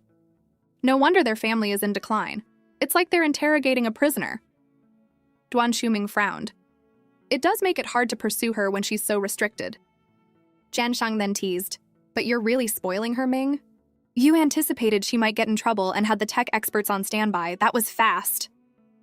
He then added, "But I don't get it. How can she have such a fiery personality after growing up in such a suffocating environment?" Duan Shuming didn't answer, just looked thoughtful. The next morning, Lu Mingyu was taken to the hospital in the Lu family car. The butler, Wang Qi, helped her with the registration. But after he paid, he got an urgent call from Du Wengxin and had to leave, taking the car with him. Lu Mingyu left the hospital with her medication and went to the side of the road to hail a cab. But it was rush hour and she couldn't find one. She hadn't eaten breakfast either, and her stomach was starting to ache. Suddenly, someone called her name. She looked up and saw a young woman in professional attire in a small car, her window rolled down, looking at her in surprise. Lu Mingyu quickly recognized her and smiled. Shang Yi, long time no see. Shang Yi slapped the steering wheel excitedly. Oh my God, what a coincidence. I can't believe I ran into you here. We haven't seen each other since high school graduation. Let me add you on WeChat. You're not even in the class group chat. I'll add you. Lu Mingyu nodded and scanned the QR code. Shang Yi looked her up and down. Are you here for a checkup? She held up her bag of medicine. I hurt my hand. It's just a minor injury. Shang Yi gestured to the passenger seat and offered to give her a ride and grab dinner together. Lu Mingyu glanced at the time, thought about the butler who had abandoned her, and got in. Xiang Yi took her to a courtyard-style restaurant with a charming, semi-open layout. After they sat down, she said mysteriously that another old classmate would be joining them. Lu Mingyu was wondering who it could be when a young man came jogging into view. Soon, a young man hurried over, his face apologetic. It was Bi Wentao, another of Lu Mingyu's high school classmates. Xiang Yi immediately shot Lu Mingyu a mischievous look. Before she could react, Xiang Yi started teasing Bi Wentao about how he used to visit Lu Mingyu's desk twice a day back in school, laughing at the memory. But Lu Mingyu just stared at him for a moment, unable to place him. The air grew still. Bi Wentao just laughed it off, saying that she was always so focused on her drawing and reading back then that she never paid attention to her surroundings. Shang Yi then chimed in, remarking on how beautiful Lu Mingyu still was, before casually asking about her relationship status. When she said she was single, Xiang Yi's eyes darted to Bi Wentao, whose smile widened. At that moment, Lu Mingyu was thinking to herself, I may not have an official boyfriend, but I do have one. And he's a beast in bed, always trying to make it official. Suddenly, a cry of surprise broke the peace. It was Sang-Chi from a nearby table. Shang Yi got up to greet her, and learning that she also worked there, she used it as an excuse to catch up, leaving the two high school classmates alone. Just then, the roar of an engine sounded behind them. Chansing had just parked the car, and when he glanced over, his heart skipped a beat. He quickly turned to Duan Xuming and warned him not to get angry. Duan Xuming was confused. Angry about what? But when he turned, he saw them, a man and a woman at an outdoor table. His face instantly turned cold. The woman with her back to him was none other than Lu Mingyu. She had rejected his invitation yesterday, saying she had to be good, only to turn around and have a private dinner with some other guy. This was her idea of being good? He got out of the car and strode toward them, his eyes locked on the man across from her, a murderous look on his face. Who is this guy? Is he taller than me? More handsome? Bi Wentao looked up and met Duan Xuming's hostile gaze, his smile freezing on his face. Lu Mingyu finally noticed something was wrong and turned to see Duan Xuming standing behind her. What a coincidence, he said slowly. Here for dinner? She managed a stiff, thinking, what else would I be here for? He then delivered the final blow, reminding her that this was the very restaurant he had sent her the location for yesterday. At his words, she finally understood. She had turned him down, saying she had to be good, only to be caught here with a high school classmate. The situation was incredibly awkward. Seeing her expression, he knew he was right. He shot another annoyed look at the lovesick Bi Wentao. In response to her weak explanation of it being a coincidence, he just nodded non-committally and held out his hand for her phone. The next second, he took her phone and placed his own in her hand. The password is good girl. The ID is your own number, he said, then turned and walked away, adding, I'll wait for you in the car. The move left both Bi Wentao and a newly returned Xiang Yi completely stunned. Lu Mingyu remained remarkably composed. She placed the still warm phone on the table and continued eating. However, Xiang Yi and Bi Wentao were dumbfounded. Swapping phones and sharing passwords was an undeniably intimate gesture. Xiang Yi couldn't contain her curiosity and leaned in to ask who the mysterious man was. Lu Mingyu thought for a moment, unable to find the right word to describe him, and finally just mumbled a single word. Xiang Yi burst out laughing. The answer was perfect. When Duan Xuming got back to the car, Zhan Xiang was busy stuffing his face with a bun. He asked indistinctly if everything was taken care of. Duan Xuming just gave a cool, and and held out his hand for the bun and the car keys. Jianxiang was confused but handed them over and stepped aside. Duan Xiuming got into the driver's seat and just sat there, eating a bun and patiently waiting for a woman to finish her dinner. Jianxiang couldn't help but marvel at how much power Lu Mingyu held. He ventured, "Ming, your moods have been all over the place lately. You should be careful." Duan Xiuming shot him a flat look and told him to get lost. Jianxiang scurried away. Left alone in the car, Duan Xiuming wondered, have my moods really been that unstable? Back at the table, the atmosphere was a bit tense. Bi Wentao suddenly asked if the man was her boyfriend. Xiang Yi, who had just recovered from her shock, also remembered Lu Mingyu's earlier denial. Her expression unchanged, Lu Mingyu replied simply, "Not yet." Though it was a denial, the word yet hung in the air, full of possibilities. Bai Wentao's jealousy flared. He asked how long they had known each other. When he heard it had only been 3 months, he frowned and insisted it wasn't long enough to truly know someone. He even brought up the way Duan Xiuming had stormed over earlier, suggesting he might have a violent streak. She cut him off, her tone calm but firm. "You're overstepping." Shang Yi just laughed and urged them to eat. Lu Mingyu thought to herself that Duan Xiuming was indeed strong. He could lift her as if she were a feather and had never once hurt her. His fists would never be used on her. After dinner, Bi Wentao went to pay the bill. Xiang Yi winked at Lu Mingyu, signaling for her to go to her boyfriend-in-waiting, and said she would stay and wait for Bi Wentao. Lu Mingyu nodded. Sang Qi, who had witnessed the scene, came over and asked Xiang Yi who the man who had picked up Lu Mingyu was. Xiang Yi just smiled and said they were in the talking stage, then pointed. Not far away, Duan Xiuming was gallantly opening the car door, his hand protectively shielding Lu Mingyu's head as she got in. Sang Qi didn't recognize the man, but she did recognize the car, a one-of-kind dark green luxury car that belonged to Zhan Xiang. This only made her more curious about the identity of the man inside. As soon as the car door closed and Lu Mingyu had buckled her seatbelt, she could feel the heavy atmosphere emanating from the man beside her. The next second, he floored the gas pedal, and the car shot forward with a roar. His face was cold as he demanded an explanation for this coincidence. She told him to fix his attitude, then, after a moment, explained that she had run into a high school classmate at the hospital, and she had brought her here. At the mention of the hospital, he whipped his head around. "Why were you at the hospital?" She touched her right arm and said simply, "It's injured." His brow instantly furrowed. He stared at her arm for a few seconds, then executed a sharp turn, changing their route. "We're going to my place. I have a special ointment for muscle and bone injuries." Her gaze rested on his profile, but he was still fixated on the earlier issue. "What was the name of the classmate you ran into?" he asked, his voice low. "What difference does it make?" "If it was a girl, fine," he said through clenched teeth. "If it was a guy, I want to beat him up." "Do you have a violent streak?" she asked. He just snorted and admitted without hesitation, a very violent one.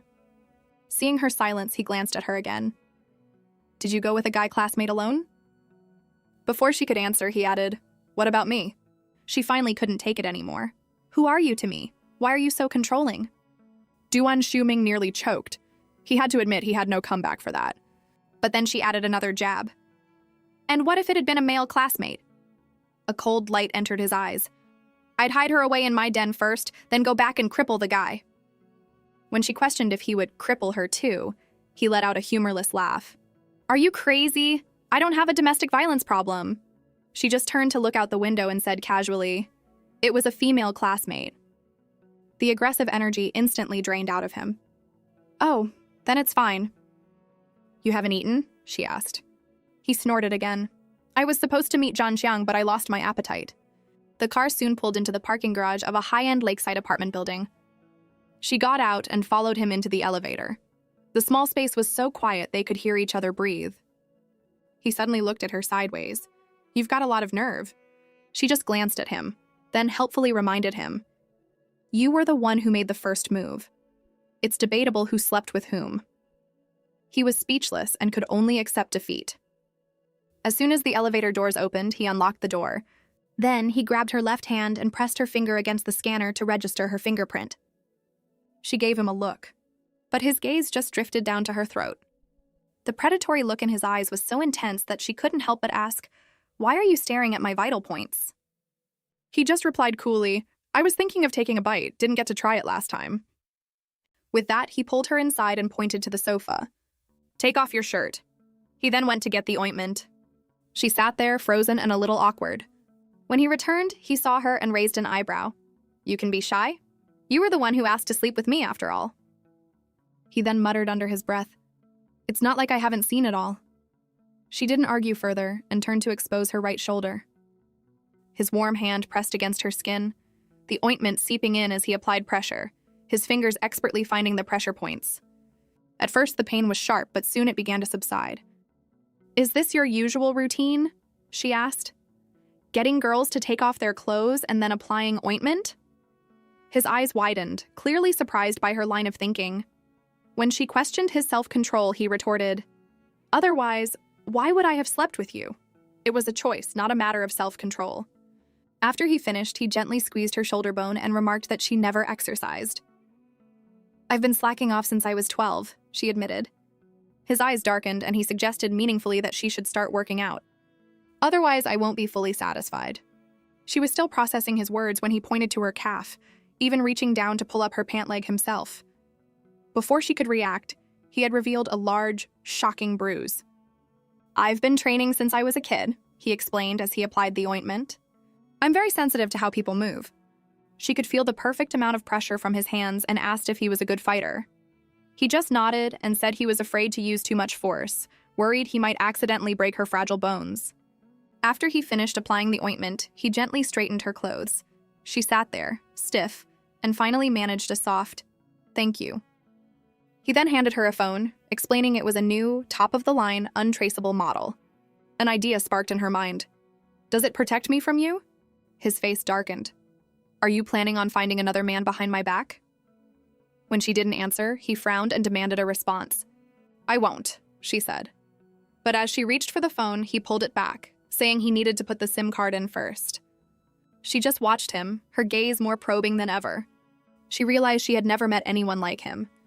He was hot-tempered but could control it. He was physically powerful, but had impeccable self-restraint. The stark contrast made everyone else she knew pale in comparison. He finished with the phone and looked up, meeting her gaze. She quickly looked away. He stared at her averted face and told her not to worry, that he wouldn't do anything inappropriate. But she suddenly turned to meet his deep-set eyes and asked provocatively, "What would happen if I used this phone to disappear?" He was taken aback for a second, then let out a cold laugh, his eyes full of arrogant confidence. "I found you twice. I can find you 1,000 times. I don't need to resort to such cheap tricks to keep someone." She turned to look out the floor-to-ceiling window. "You're a strange person. Takes one to know one," he replied, his eyes fixed on her. He then glanced at the time. "It's getting dark. If you don't leave now, you won't be able to. I'll eat you alive." It was clearly a joke, but she immediately grabbed the ointment and stood up to leave. He snorted from behind her, mocking her for being so ungrateful. She admitted it freely, just asking to be dropped off at the main road. Considering his dark green sports car was too loud, he grabbed a different set of keys and drove her in a Mercedes Maybach instead. He noticed she didn't seem to care about the luxury cars, as if they were just disposable toys. It was dark by the time they reached her neighborhood. He skillfully parked in a blind spot near the main gate and asked if this met the good girl's standards. She nodded and unbuckled her seatbelt. She was beginning to realize that she didn't need to explain much to him. He understood things with an almost startling clarity. Before she got out, he called her name again and imperiously scheduled their next dinner date. She agreed softly and then hurried inside. Once in her room, she immediately messaged Shu Suyue and learned that Sang-chi hadn't said anything yet. Shu Suyue swore she would keep her idiot brother in line. But a sense of unease still lingered. Her thoughts then drifted back to Duan Shuming. The man's control over his strength was terrifying. His intelligence and perception were razor sharp. He had to have had special training. And the fact that he could casually buy a 40-year lease on an apartment that cost over $200,000 meant he was more than just rich. Suddenly, a few keywords connected in her mind from Xiangjiang, last name Duan. She quickly searched for Xiangjiang Duan family. The Xiangjiang Duan family, the world-class conglomerate with a focus on overseas markets, that was his family. She had never been exposed to the inner workings of such a powerful family before. Everything she knew came from Shu Suyue's gossip. In her mind, a core member of such a family should be traveling in a motorcade of luxury cars, surrounded by bodyguards. She then clicked on a video of the heir, Duan Liking, giving a speech. He exuded a natural, refined elegance that her uncle, Lu Qiuliang, could only dream of imitating. But his words were sharp as he declared that his patience with the hidden branch's brutality had reached its limit. She then searched for more information and finally found a list of the Duan family members. However, she couldn't find Duan Shuming's name anywhere. It was only at the very bottom of the list, in an insignificant corner, that she found a name, Duan Zhuji. He seemed like a marginal figure, probably from a lesser branch. Since Duan Shuming called himself the second young master, his brother, Duan Shuji, must be the out-of-favor eldest son. And he was just the second son of a non-heir from a side branch. She was lost in thought. The chip she was betting on, was it a losing hand or her last trump card? Just as she closed the browser, a message from Xiang Yi popped up, full of apologies, promising to invite her out alone next time, without Bi Wentao. She casually replied that she didn't even remember who he was. The reply was instant. A string of laughing emojis followed by a curious question about her boyfriend. She stared at the screen for a moment, then typed, "Probably just a playboy." After all, she had never seen him do any actual work, and in her book, not seeing was the same as not doing. After putting down her phone, she looked out at the cold moonlight, her thoughts turning to her grandmother, whom she hadn't seen in so long. She walked to the locked gate that led to the back courtyard. Suddenly, a voice came from behind her. Lu Tian approached, her face full of malice. What really happened with the surveillance footage? Lu Mingyu just glanced at her cousin's hands and asked how her injuries had healed so quickly after the beating she had taken. Lu Tian's face contorted in a snarl. "I'm going to kill you before Dad gets home," she shrieked, raising her hand. The belt whistled through the air. Lu Mingyu dodged, but the tip of the belt still caught her thigh, sending a sharp pain through her. As her cousin raised the belt for a second, more violent strike, she turned and ran into the main hall, using the furniture to evade the crazed attack. She deliberately led her to Lu Qiuliang's prized tea table. Lu Qian, in her rage, didn't even look where she was striking and just swung at her back. At the last second, Lu Mingyu jumped to the side. With a loud crack and a clatter, the purple clay teapot on the table shattered, sending shards flying everywhere. Lu Mingyu deliberately shouted, praising her cousin for destroying something worth millions with a single strike, and called for the butler. Then, amidst the chaos, she hurried upstairs, locked her door, and started applying the special ointment Duan Shuming had given her. Soon the commotion started downstairs. Her uncle had obviously returned home, and Lu Qian was now screaming and begging for mercy, crying for her father and mother to save her. All four of them had a violent streak. Lu Lin and Lu Qian loved to go for her face. Du Wengxin looked like she wanted to strangle her, and Lu Qiuliang was the worst of them all. Now her aunt's angry voice could be heard from downstairs, using her own family's name to challenge Lu Qiuliang, asking if he dared to lay a hand on her daughter. Though furious, Lu Qiuliang was ultimately unwilling to completely alienate his own daughter over a few inanimate objects. He just cursed them all out and told them to get lost. Lu Mingyu listened to the sounds from downstairs and looked at the welt on her leg. Is that it?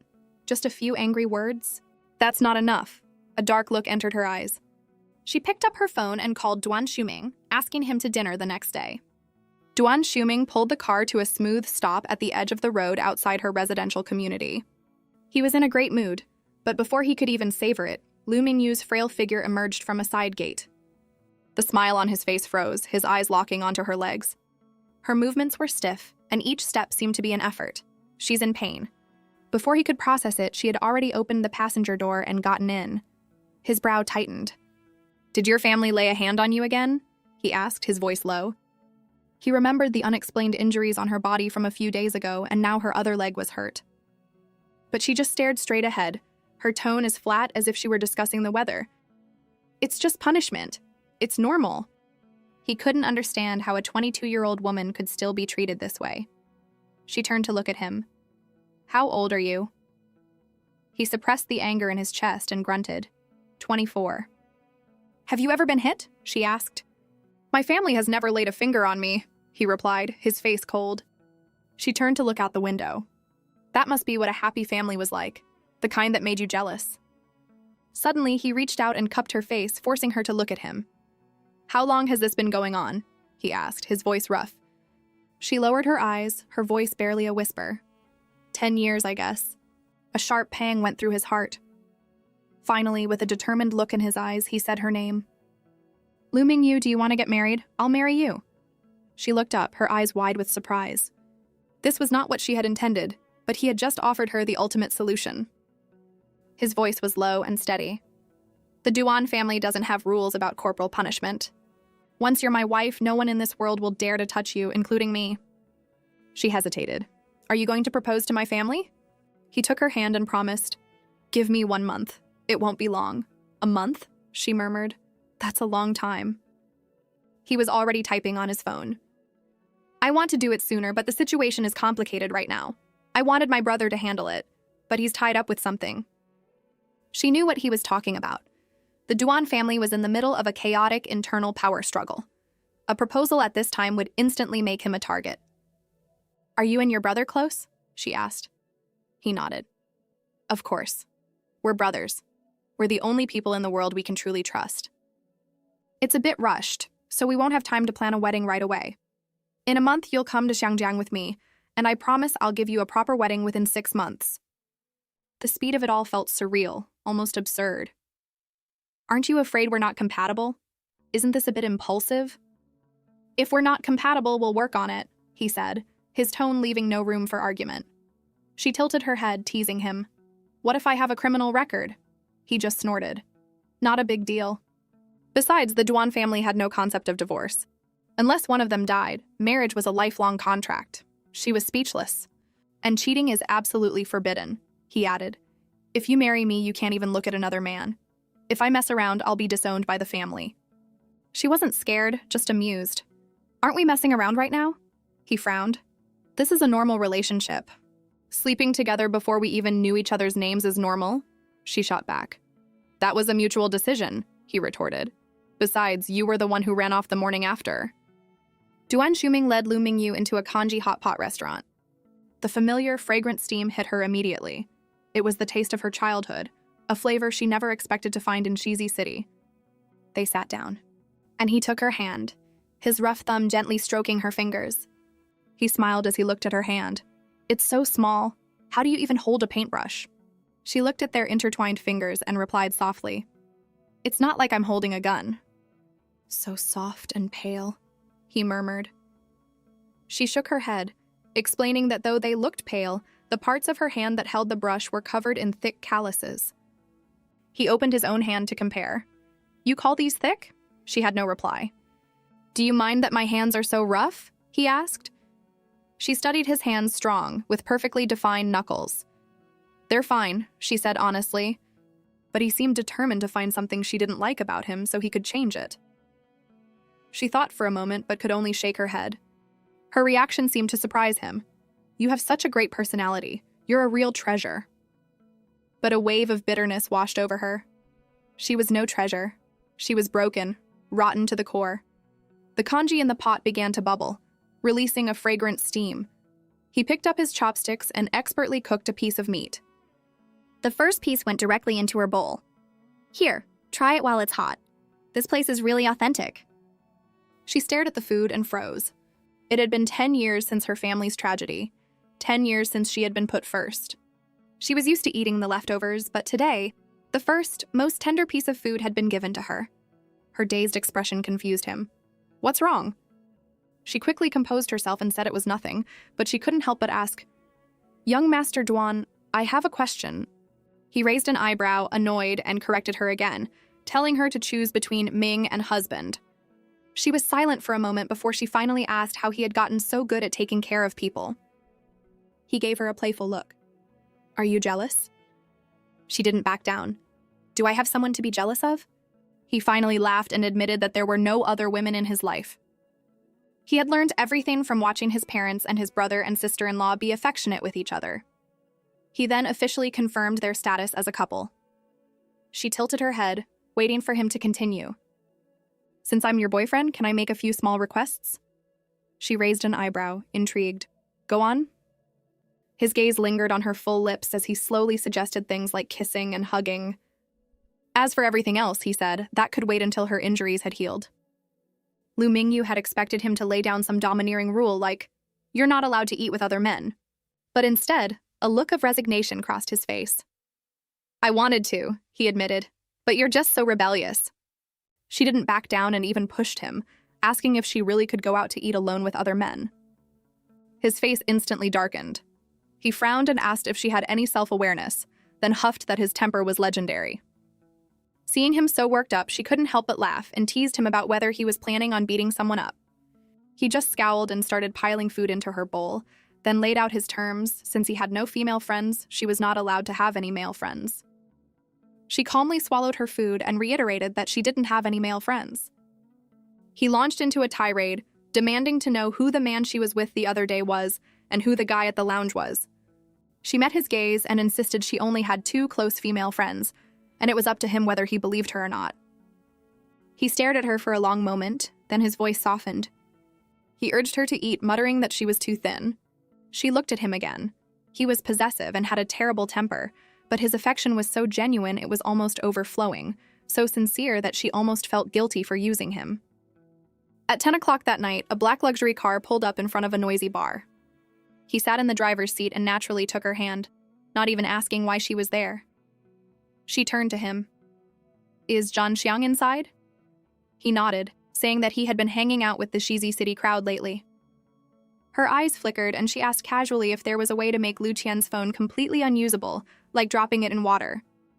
His expression instantly turned cold, and a dangerous aura emanated from him. "Were the injuries on your leg her doing?"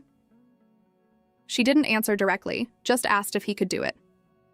He pulled out his phone and started typing, then said confidently that it would be done in 2 minutes. After he sent the message, he was about to say something, but just then, she lowered her eyes and then, in one smooth motion, climbed over the center console. He looked surprised, but before he could even ask what she was doing, his hands had instinctively wrapped around her waist to steady her. She straddled his lap, her back pressed against the steering wheel. She lifted her chin and ordered coolly, "Kiss me." Just then, a group of people came stumbling out of the bar. Lu Qian was at the front, cursing loudly. He noticed the commotion and was about to pull away, but she pressed herself against him, her soft words muffled against his lips. "Keep going. I want her to see." His eyes half closed, his breathing growing heavy in the confined space. Then he pushed her against the steering wheel, his movements losing their control. She felt the car shift beneath them and glanced out the window. The next second, Lu Qian's angry shouts stopped abruptly, replaced by a terrified scream. She started yelling Lu Mingyu's name, clearly stunned by the scene before her. It was undeniable proof. Her mind was consumed with the thought of ruining Lu Mingyu.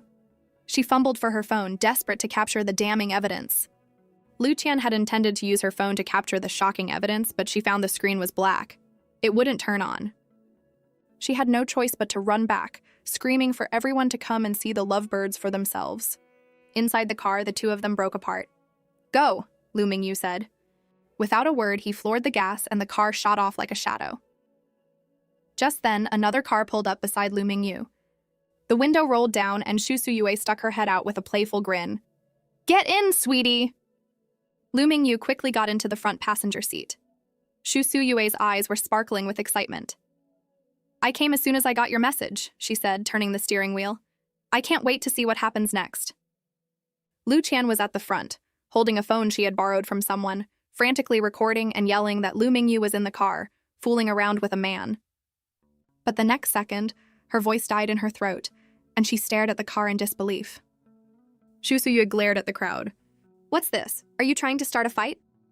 Lu Mingyu leaned out of the passenger window, her face a mask of confusion and hurt. "Sister, what's going on?" she asked softly. Lu Qian's finger trembled as she pointed at the luxury car. "That's impossible. That wasn't the car before." But the onlookers behind her were already looking at her with contempt. No one believed her anymore. Lu Qian's hysterical screams echoed through the house as she insisted she wasn't lying, that she had seen Lu Mingyu in the car with a man. Shu Suyu shot back that she should get her eyes or her brain checked. Even the usually calm Shu Wenjun didn't stop his sister this time. He just frowned at Lu Qian and told her that her behavior at the bar had been out of line, that she was deliberately trying to ruin Lu Mingyu's reputation. Lu Qian was about to explode with anger, screaming that no one believed her. Shu Suyue just snorted and swore that Lu Mingyu had been in her car the whole time. Seeing that no one was on her side, Lu Qian started shaking with rage and ran to Lu Qiuliang, crying for him to check the surveillance footage. Just then, Lu Lin's stern voice cut through the noise. Lu Qian, how long are you going to keep trying to frame Lu Mingyu? She looked at her brother in shock, unable to believe that even he, who had always doted on her, had turned against her. Lu Mingyu then feigned exhaustion and pleaded with the elders to make her cousin stop. She sighed and said she was tired of her cousin's games. Her words ignited Lu Qian's fury, and she lunged at her, screaming curses.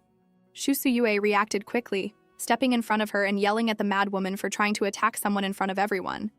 Xu Wenjun was taken aback by Lu Qian's crazed expression, and for the first time wondered if she had actually lost her mind. Finally, Lu Qiuliang's deep voice boomed, "Enough!" The noisy hall fell silent. He suppressed the rage in his eyes and put on a polite smile, apologizing to the Shu siblings for keeping them so late with a family matter. Xu Wenjun understood and immediately said their goodbyes, pulling a reluctant Shu Suyue with him. As she was leaving, Shu Suyue shot Lu Mingyu a look, trying to hold back her laughter.